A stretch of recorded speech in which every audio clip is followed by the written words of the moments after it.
À Ambès, même la statue du poilu de la Première Guerre mondiale a son masque à gaz.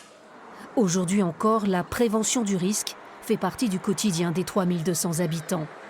Un panache de fumée, des usines et des riverains.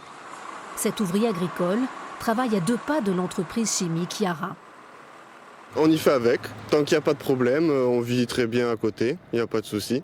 Après, c'est vrai que s'il y a un problème, on est les premiers concernés vu qu'on est à côté. Vivre à côté d'un site industriel, c'est aussi parfois des nuisances olfactives, comme ce couple de retraités a pu le constater. Quelques odeurs, des fois, qui viennent, et on se pose des questions, d'où ça vient, est-ce que c'est dangereux ou pas. Pour les autorités, pas question de minimiser le risque d'accident.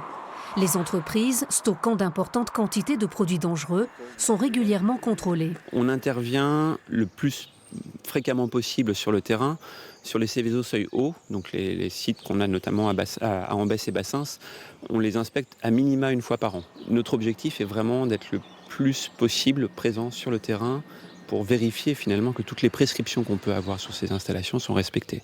Depuis 2007, la mairie d'Ambès a mis en place un plan communal de sauvegarde.